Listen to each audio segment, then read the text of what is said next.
Vous l'aurez compris, aujourd'hui on va faire du tirage photo. Je crois que la dernière vidéo que j'ai sortie sur le sujet date d'il y a au moins 4 ans, où je vous expliquais un petit peu les bases du tirage, en tout cas les bases que moi je connaissais sur le tirage argentique, avec quel matériel utiliser, etc. Je vous mettrai le lien dans la description et en fiche pour aller voir cette vidéo-là. L'idée aujourd'hui, c'est de reprendre tranquillement le tirage. Si vous me suivez sur Instagram, vous savez probablement que j'ai déjà repris le tirage il y a 2 semaines à peu près, où j'ai fait une première photo vraiment pour moi. Dans cette vidéo, je vais simplement vous faire un tirage. Je vais vous documenter ça, je vais vous montrer les différentes étapes et ce que je vais corriger au fur et à mesure du tirage pour avoir l'image finale sur mon papier. Mais dans les prochaines vidéos, si ça vous intéresse, on pourra faire des vidéos un peu plus thématiques sur voilà, qu'est-ce que ça donne comme rendu entre du papier RC et du papier barité par exemple sur la même image. Qu'est-ce que ça fait si on met un grade faible ou un grade élevé, etc., etc. Il y a plein de choses techniques qu'on peut regarder sur le tirage photo. Donc si c'est des choses qui vous intéressent, mettez-le moi en commentaire réellement parce que ça alimentera les prochaines vidéos. Et ce que je vais vous proposer aussi, c'est de voter pour la prochaine photo que je tirerai et dont la vidéo sera publiée sur la chaîne. Je vous mets une sélection ici, si jamais vous avez une préférence en termes d'image. Et puis celle qui recevra le plus de votes, ce sera la prochaine photo qu'on tirera sur cette chaîne. Je perds pas plus de temps, je me mets en place, j'ai sorti un petit peu toutes les affaires, mais il faut que je prépare les chinis, etc. Et je vous récupère après.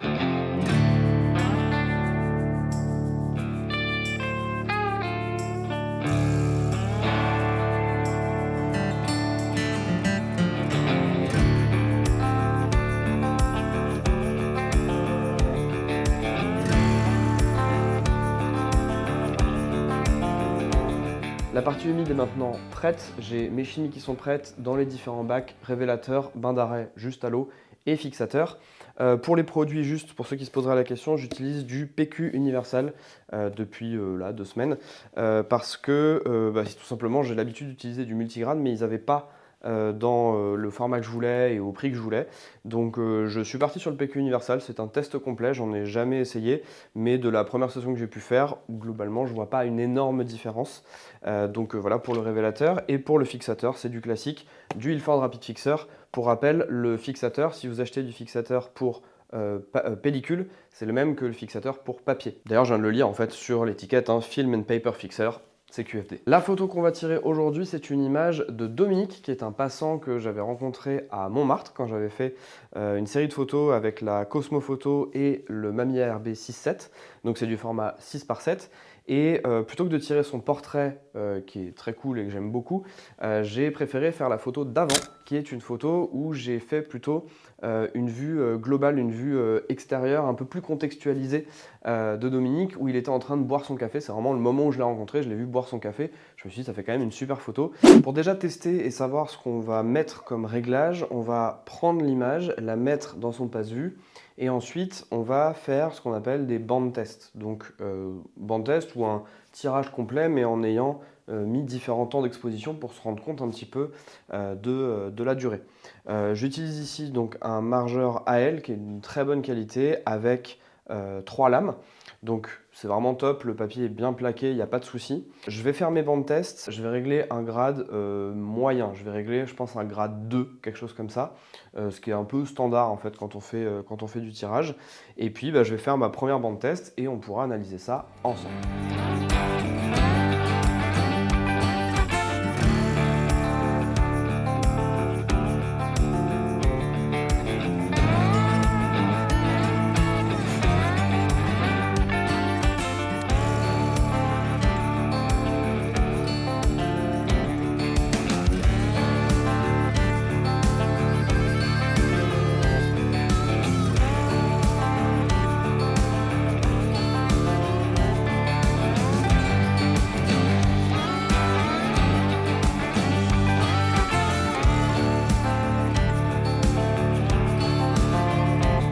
Qu'est-ce qu'on peut dire sur cette première image? J'ai fait exprès de faire un grand tirage. Il y en a peut-être qui vont gueuler en se disant que c'est du gâchis de papier, surtout que c'est du papier fibré. Je ne l'ai pas précisé, mais du coup, je fais tout au papier fibré parce que je me dis, quitte à faire des sessions de tirage, je préfère la qualité du papier fibré. Donc voilà, c'est un 24-30, mais qui me permet en fait de voir déjà de tester mes marges, d'accord? pour voir si j'ai un papier qui est relativement centré. Là, quand on regarde, on a ici le 20 secondes, ici le 15 secondes, ici le 10 et ici le 5 secondes. Vous voyez bien la démarcation à chaque fois. J'ai utilisé un carton tout simple pour faire mes différentes zones. Ce qu'on voit ici, c'est qu'effectivement le 20 secondes et même le 15 secondes, en vrai, c'est pas tellement exploitable. On voit qu'il n'y a pas vraiment de détails, même pas du tout, dans les parties sombres de l'image. On récupère un tout petit peu de détails ici, mais concrètement, c'est pas ça qui va nous intéresser, puisque le ciel n'avait pas de particularité, il n'y avait pas de nuages, il n'y avait pas de grand ciel bleu, etc. Et puis c'était globalement un ciel gris, donc en fait, il n'y a pas trop d'intérêt. 10 secondes, ça me paraît trop sombre, sous-exposé. Ce qui me paraît pas mal, c'est le 5 secondes. Je pense qu'on peut rester sur ce grade-là à 2, parce que je vous rappelle qu'on était sur un grade 2, donc qui nous donne le niveau de contraste. Et c'est là que c'est un petit peu contre-intuitif, c'est que je vais descendre à 4 secondes d'exposition. Pourquoi? Parce que là, on se rappelle que c'est une base à 5 secondes, mais si j'expose moins longtemps mon papier, il sera plus clair sur le tirage argentique. Donc je vais essayer donc, de baisser de 20% le temps d'exposition, rester sur la même ouverture à f11, et puis voilà, on va essayer comme ça, rester sur un grade 2, et puis on va faire là pour le coup une bande transversale comme ça, ce qui nous permettra en fait de gâcher un petit peu moins de papier, et surtout de tester les différents grades si jamais je me rends compte que c'est pas ce grade là qu'il faut par rapport au niveau de contraste que je cherche.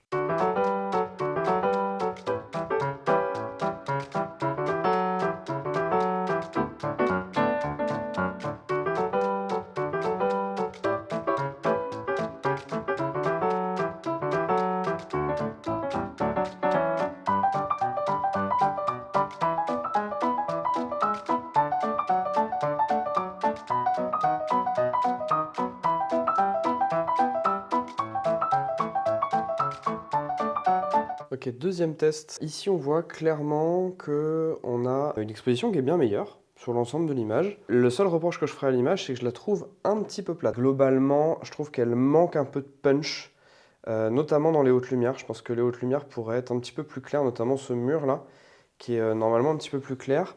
Donc pour ça, ce que je vais faire, c'est que je vais monter mon grade. Je vais monter, je pense, en grade 3 directement sur une nouvelle bande test pour voir ce que ça donne. Et je pense même que je vais peut-être descendre à 3 secondes ou 3 secondes et demie. On va peut-être tenter 3 secondes et demie pour voir un petit peu, pour rehausser un petit peu l'exposition globale, histoire de ne pas avoir trop de noir qui serait bouché. Je vais la tenter comme ça. La deuxième bande test est fixée. Honnêtement, c'est très difficile de voir des différences. Je vous mettrai des plans de coupe pour que vous puissiez voir. Finalement, à la vue des deux photos, en réalité, je préfère presque le grade 2. Ce que je vais essayer de faire, c'est de passer sur un grade 4 pour carrément voir la différence entre chaque. Et je pense que je vais revenir sur un temps d'expo à 4 secondes. Troisième bande test, là clairement en grade 4, on est vachement mieux. On est beaucoup plus clair, beaucoup plus contrasté aussi. Donc beaucoup plus clair dans les hautes lumières, beaucoup plus contrasté par rapport à ce que je voulais. Et on a quelque chose de franchement pas mal. Donc là on voit clairement, ça c'est la première grade 2, 4 secondes. Ça c'est la deuxième grade 3, 3 secondes et demie. Et ça c'est la dernière grade 4, 4 secondes.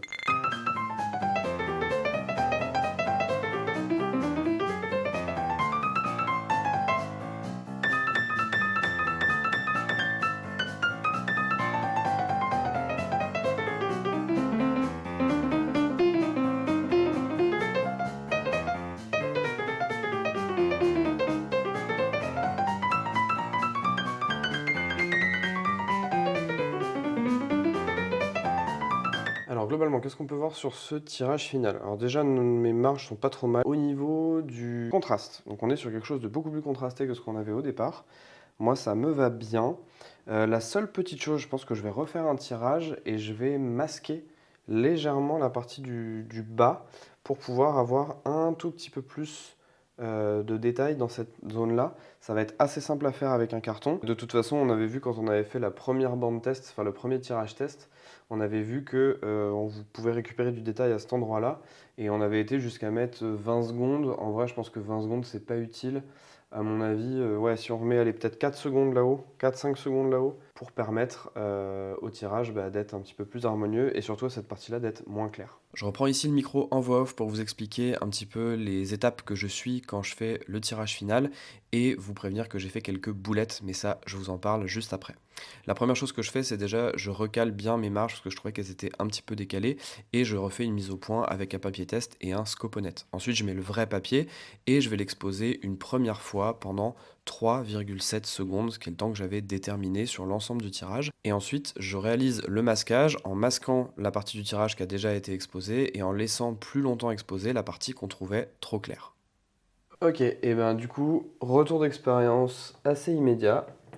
J'ai fait des bêtises, clairement. Déjà, j'ai exposé beaucoup trop le premier tirage parce que j'avais oublié de le remettre à la bonne ouverture, donc j'ai cramé un tirage. Ce tirage-là est vachement mieux parce qu'effectivement, on retrouve la partie haute ici où j'ai un peu plus. Alors, je vais arrêter de faire bouger l'eau. Là, du coup, j'avais moins de détails, donc là, j'en ai récupéré. Le problème, et je vais vous le montrer tout de suite, c'est que j'ai bougé légèrement mon margeur au moment de refaire le masquage. Juste lever les lames et rabaisser les lames, ça suffit à légèrement décaler. Ce qui fait que du coup, mon histoire est légèrement floue par rapport à la première, où c'était parfaitement net. Mais croyez-moi en tout cas, c'est bien flou. Je vais faire un dernier tirage qui lui normalement devrait être le bon. Ah si, et j'ai aussi merdé parce que en fait vu que mon image elle est comme ça dans l'agrandisseur, je pensais que le bord qu'il fallait que je masque il était là, donc du coup j'ai légèrement surexposé cette zone, enfin sous-exposé du coup cette zone, ce qui fait que là le siège on le voit plus. Et donc tirage final, hop là, où là normalement je ne me suis pas boulé. Ah, c'est marrant, il est un poil plus clair. Donc voilà nos deux tirages finaux. Alors celui-là qui a les problèmes que je vous ai évoqués tout à l'heure et celui-ci qui est mieux. On voit clairement ici qu'on a récupéré de l'information comme on voulait au départ. On a récupéré ici aussi du détail sur la chaise. Ça se voit pas trop à la caméra, mais je peux vous assurer qu'on a récupéré du détail sur la chaise. Comme tout bon laborantin qui se respecte, une fois qu'on a fait ces tirages, eh ben on fait la vaisselle. Je vous passe l'étape de lavage qui n'a rien d'intéressant du tout, mais qui est un petit peu plus longue pour des papiers barités que pour des papiers RC. Une fois que c'était fait, j'ai simplement étendu mes tirages, le temps de laver les différents contenants. Par contre, pour la partie séchage des tirages, j'avais pas du tout le temps de faire la technique que je fais d'habitude, qui est le craft gommé, et j'avais une deuxième contrainte, c'est que j'avais pas spécialement envie de rogner sur les marges de mon tirage. Donc je me suis dit que j'allais tenter pour la première fois la méthode avec les clés de séchage. Après ma première session de tirage, on m'a conseillé de passer par cette méthode que je n'avais jamais essayée. Et au passage, c'est ce que Monsieur Bachelier conseille dans son livre incontournable sur le tirage, le noir et blanc de la prise de vue au tirage, que je vous conseille si vous voulez vous mettre au tirage argentique. Bon, bilan de cette session de tirage, j'ai cramé beaucoup de papier, globalement, je me suis planté sur 2-3 fois, et ce qui fait que j'ai cramé plus de papier, et je me suis rendu compte que je commençais à n'avoir plus beaucoup de papier. C'est l'occasion de vous dire que si jamais vous voulez me soutenir, vous pouvez commander vos papiers, vos chimies ou votre matériel de manière générale, qu'il soit numérique ou argentique. Chez Digit Photo, j'ai un code capteur argentique si jamais ça vous intéresse. Ça ne vous coûte pas plus cher, mais moi derrière je touche une petite commission qui me permet de financer tout ça. Donc si jamais vous avez envie, n'hésitez pas, vous pouvez rejoindre les membres de la chaîne aussi. Si ça vous dit, vous avez du contenu exclusif. J'arrête là pour la partie promo. Bon, globalement, je suis quand même assez content de cette session de tirage, même si j'ai cramé pas mal de papier. J'arrive à une photo qui est équilibrée, je trouve. Une fois que l'image aura vraiment séché, je pourrais peut-être vous faire des retours dans la prochaine vidéo pour voir un petit peu si ça a bougé ou pas. Le seul truc que j'ai remarqué en récupérant les tirages à la fin, c'est que je me suis rendu compte que les ombres de la toute dernière image étaient légèrement plus claires, je trouvais, que les ombres de l'image d'avant. Je ne me l'explique pas parce que j'ai vraiment pas l'impression d'avoir touché un paramètre qui aurait pu influer là-dessus. Donc on va voir sur le tirage final ce que ça donne réellement. En tout cas, j'étais très content de faire cette session. N'hésitez pas à me dire en commentaire ce que vous en avez pensé, si vous en voulez plus, parce que comme ça je pourrais faire plus de sessions de tirage. Et encore une fois, si vous voulez voter pour la prochaine photo que je ferai en tirage, je vous remets la sélection ici. Un petit vote dans les commentaires, je comptabiliserai tout ça et puis on s'organisera ça dans les prochaines semaines. Entre temps, sortez, faites des photos et amusez-vous. Mais ça, c'est pas mon slogan. Moi, je vous dirais plutôt sortez, faites des photos et revenez au labo pour tirer vos photos parce que ça aussi, c'est cool en photographie argentique. Allez, à plus!